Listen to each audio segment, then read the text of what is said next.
What is up, guys? It is Quinn here, and in today's video, we're going to be running through the Week 4 injury report. So just talking about the players who are good to go, questionable, doubtful, and then which players have already been ruled out, and then just throwing in, some fantasy info in between. Maybe there's a guy who's already been ruled out. Maybe I recommend starting the backup, fading the backup, stuff like that. Before we do jump into the injury report, if you guys watch this and you enjoy the content, you think it's entertaining, informative, do me a huge favor, hit that like button and then subscribe to the channel. It really does help me out a ton. But let's just jump into a couple players who are good to go heading into Week 4. So these are actually both guys coming off of knee injuries. We're going to start off with Michael Gallup. So he tore his ACL in the 2021 season. He's no longer on the injury report, so he will be making his debut. Now, Michael Gallup is someone who I've been talking about for basically all season long about being a really solid waiver wire pickup and someone who I really like in the back half of the season. So I am excited that he's going to be making his debut. However, he's not someone I'm going to be rushing into my lineup. When we're looking at this Cowboys team, we have Michael Gallup in his first game back. Dak Prescott, we'll get into it, but Dak Prescott is not going to be playing in this game. So you're going to have Cooper Rush. I don't think Gallup's going to step in and get wide receiver 2 reps right away. So he's someone who I think may struggle for a few weeks. It's going to take him a little bit to warm up, but he's a guy who's going to be a good option in the long term, not necessarily a great short-term start. And then the second player coming back from a knee injury is going to be Zach Wilson. So he missed the first 3 games of the season. We're finally going to get to see him play. Now, keep in mind, I'm going to have, my expectations a little bit low here. He's got a tough matchup against the Steelers in his first game back. Obviously, like I said, first game back. So if Zach Wilson goes out and struggles, it's not going to be a situation where I'm like, oh, he's terrible. He's never going to be a good NFL quarterback. So I do think the expectations are a little bit low heading into this game. I think long term, this is interesting for the Jets wide receiver core. I think overall, this is probably a net negative for the running backs' involvement in the receiving game. We saw Joe Flacco really feeding, especially Breece Hall, but also Michael Carter a little bit in the receiving game. And then I think it also takes away a little bit of the safety of a guy like Tyler Conklin. Tyler Conklin is someone who I think has been a really strong play the last few weeks due to his volume. I think Zach Wilson coming in, maybe he's a little bit more aggressive, not really trying to check down to Tyler Conklin. So just some things to watch here. And then I do think Zach Wilson could actually reignite Elijah Moore. Like I think we saw Garrett Wilson clearly be Flacco's favored wide receiver over Elijah Moore. I think Zach Wilson coming in could shake some things up here. So overall, I'm just pretty interested in seeing how this Jets offense does operate, and hopefully they can move the ball so we actually get like a legit read of what's going on. But now moving into some players who are questionable heading into Sunday, starting it off with a pair of Saints players. Alvin Kamara still dealing with that rib issue. He played last week, so I don't really see why he wouldn't play in this game. If he does play, he's someone I'm firing up as a very strong start in my lineup. Another wide receiver or another player on the Saints, Jarvis Landry, a wide receiver, he is dealing with an ankle injury. And now on his own, I wouldn't say Jarvis is super fantasy relevant, but we're going to be getting into Michael Thomas later on, who's not going to be playing in this game. So overall, this could affect things with Chris Olave. And also, if Jarvis Landry does play, I do think it makes him a little bit more fantasy relevant that Michael Thomas is out. So something to watch out for there. On the Jaguar side, we have Zay Jones dealing with an ankle injury. He's someone I wouldn't be super interested in starting this week, even if he was healthy, but he has someone who had a breakout Week 3 performance, someone to watch as the wide receiver 2 in a much improved Jaguars offense. So hopefully he's healthy, and then we'll get to see, what's going on with him. We've got Cordero Patterson dealing with a knee injury. I think this is more precautionary. I would expect Cordero Patterson to play. If he is out, however, though, you would look at Tyler Algier to be the guy to play in that backfield. But I wouldn't be overly confident plugging in Algier. Like maybe, a flex spot, you're a little desperate. But I wouldn't plug in Algier expecting Cordero Patterson production because I think you'd be disappointed. And then we've got DJ Chark and Josh Reynolds both dealing with ankle injuries. Now, in a standard week, I really wouldn't be listing these guys because I don't think either are super relevant in normal size leagues, but I'll get into it a little bit later. Amon-Ra and DeAndre Swift both out, so it makes these guys a little bit more viable in deeper leagues if they are healthy. I think both Chark and Reynolds could be plays, flex options in 16 plus team leagues. There's probably not that many of you guys out there playing in those, but just something to keep in mind. We've got Dalton Schultz questionable with that knee injury. Just an interesting guy to watch here. He did not play last week.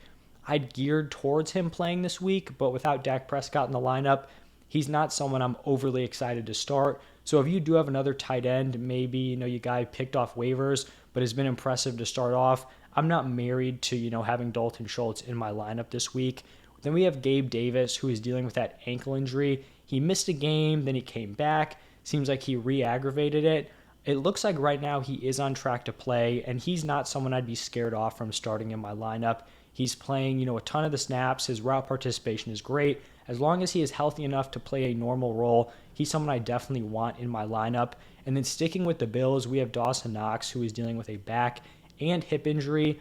To be totally honest, Dawson Knox isn't someone I'd, want to be starting, even if he was healthy. So this kind of just, adds stuff on top of it. He hasn't had the volume to start off the season, so, if possible, I would be trying to avoid him this week.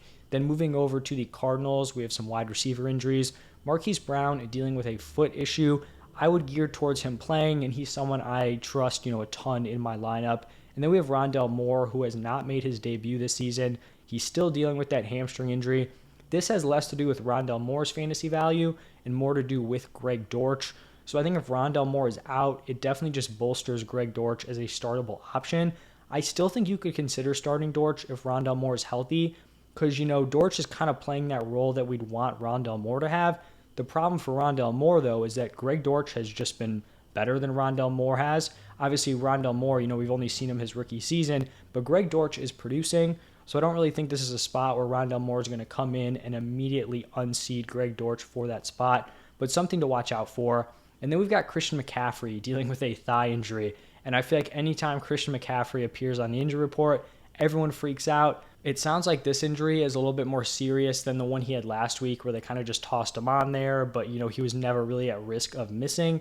So something to monitor. If CMC is playing at any capacity, he's going to be a start. Hopefully we're not getting into more injury concerns like we've had over the last few seasons. So just hoping CMC is out there on Sunday.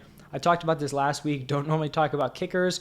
Normally there aren't a ton of kicker injuries. Harrison Butker still dealing with that ankle injury. We saw the Chiefs have some problems in the kicking game last week. So he is someone to monitor, and he's probably, one of the most valuable kickers when he is healthy. So we'll see how that shakes out and if he's able to give it a go. And then the weekly segment of the Buccaneers players. Every week we have at least 3 skill position players from the Buccaneers who are banged up. This week it is Julio Jones, Chris Godwin, and Russell Gage. So we've got Julio still dealing with that knee injury. It looks like he's probably going to be a game time decision again, but I did see that if he does play, he's going to be on a snap count. So Julio's a guy where if he's fully healthy, I would trust him in my lineup on this Buccaneers offense. But, game time decision on a snap count, someone I definitely do not want to be playing. And then both Godwin and Gage are dealing with hamstring injuries. I'd expect Russell Gage to play. He's been dealing with this hamstring injury the last few weeks. Like even in that big game, he was still coming up limping on some plays, so it was clearly affecting him. But since he did play and played well, I would expect him to give it a go here in week 4. For Chris Godwin, kind of a toss-up here. He comes off of that ACL tear, plays in week 1, then he messes up his hamstring. If they think he's good to go, I think he's startable. I wouldn't be expecting like 100% Chris Godwin just because he could technically still be working back from that ACL in terms of his full ability. But I mean, he's so talented. I think this Buccaneers offense is going to be a lot better this week, especially with Mike Evans back. If we get any of these guys back, they're going to be, improved. So I think Godwin's startable, but once again, we just have to monitor this whole situation. And then same thing for Brady. Obviously, you trust Brady more if you have Evans, Godwin, Julio, Gage, as opposed to just having Evans and then you're looking at Scotty Miller, because I think Brashad Perriman is out, and then Cole Beasley, who they just brought in. So, something to monitor for these wide receivers, and then also for the GOAT, Tom Brady. The one player who is listed as doubtful this week is Jameis Winston. He's dealing with ankle and back injuries, so it looks like Andy Dalton is going to get the start there, and then Michael Thomas is out with a toe injury. So a lot of injuries on the Saints side. I think this makes Chris Olave a very viable start. I think he's probably a locked-in top 24 wide receiver this week. And then I think Kamara actually gets a bump here. I don't think Winston is a great skill set to match with Kamara. I think Andy Dalton is going to be much more, ready to take the check down, just, dump it off to Kamara. I think that's going to help him. I think Winston actually probably fits better with Chris Olave. But I mean, if you're looking at an injured Jarvis Landry, Michael Thomas is out. Chris Olave is going to produce and get volume no matter what. To continue talking about players who have already been ruled out, unfortunately, we have Keenan Allen here. I thought he was going to be someone who was going to be good to go here in week 4. Missed week 2 on a short week. Week 3, I thought he'd be able to play. They rule him out. I believe the day of they ruled him out. So it seemed like he got close. Not exactly great news that he is being ruled out, like a day or two before the actual game. So he still is dealing with that hamstring. I think this elevates Mike Williams to probably a fringe top 12 guy. We saw week 2, he went nuclear without Keenan Allen in the lineup. And then I also think this makes Joshua Palmer a start. Palmer's someone I don't want to be touching in fantasy if Keenan Allen's in the lineup. But in 2 games without Keenan Allen, he's seen solid volume, put up solid production. So I do think Palmer is definitely startable. I already mentioned these Lions players, but Swift and Amon-Ra both out. For DeAndre Swift being out, I think it makes Jamal Williams a very strong start. But then when you're looking at the rest of this offense, I think it's probably a bump for TJ Hawkinson. He's probably guaranteed more volume. But Jared Goff goes from someone who is probably pretty startable to now missing 2 of his top weapons. So I'm a lot less confident in Jared Goff throwing to Josh Reynolds and DJ Chark than I was with him throwing to Amon-Ra and DeAndre Swift. So Goff is someone I temper my expectations on. I think I told some people to start Goff when they were asking me comments or they were asking me questions in the comment section. It was Goff or Lawrence, Goff or Russ. If you're watching this video, I would definitely consider pivoting away from Goff given the recent injury updates. Staying in that same division, we have David Montgomery who has been ruled out. This David Montgomery injury is kind of weird. So it's he left the game in week 3. We see Khalil Herbert just dominate. But then right after the game or whatever, Sunday night, we hear that David Montgomery is day-to-day. Then we're hearing that it's still day-to-day, but it hasn't been ruled out that he gets put on IR. So not really sure what's going on here. But for this week, what I do know is that Khalil Herbert is a very strong start, probably a locked-in top 15 running back. I think you can make the case that straight up as a running back, Khalil Herbert is actually better than David Montgomery. He looked fantastic in week 3. He has another solid matchup in a game that's probably going to be very competitive against the Giants. So you want to see those solid game scripts for Khalil Herbert, who's going to be given a lot of volume on the ground. So he is a very strong start with Montgomery out. Already mentioned it, Dak Prescott out once again. He expressed some sort of optimism that, he would be able to play this week. Never really thought it was a realistic possibility. Hopefully we'll get him back week 5, week 6, somewhere in there. Obviously it's going to hurt weapons like CeeDee Lamb, Dalton Schultz. Already talked about not wanting to start Michael Gallup, but just more of the same for this Cowboys offense. We've got Hunter Renfrow still dealing with a concussion. I guess this could open up more opportunities for Mack Hollins. I'm not expecting Mack Hollins to come out, repeat his massive day, especially when we're looking at guys like Devontae Adams and Darren Waller in that offense. So I definitely think it'd be more, likely that we see Adams and Darren Waller get bumps as opposed to Mack Hollins going nuclear again. And then the final player who's been listed as out is Mac Jones, another guy where this injury seems to be all over the place. Right after the game, we're hearing high ankle sprain, going to be out 6 weeks. And then he really wasn't ruled out until semi-recently, so he probably wasn't going to be playing this week, but it at least seemed like it was somewhat of a possibility. Overall, I think this definitely hurts the Patriots offense. You're going from Mac Jones, who wasn't exactly lighting it up, but now you're going to Brian Hoyer, which really just caps the ceiling of this offense. I think a guy like Jakobi Meyers is probably semi-startable. I would be a lot more confident in him if Mac Jones was the starter. I also think it's interesting for these running backs, Ramondre Stevenson and Damian Harris. You can make the argument that they're going to rely more on the run game, but I think in turn they're going to have way less touchdown upside. I think this move, I think it hurts both running backs, to be fair, but I think it hurts Damian Harris even more because he's someone who's going to rely on efficiency on the ground and he's going to rely on touchdowns. Ramondre Stevenson is definitely more game script proof, where if this Patriots team goes down, Ramondre Stevenson's going to be getting the receiving work so he can produce without getting into the end zone.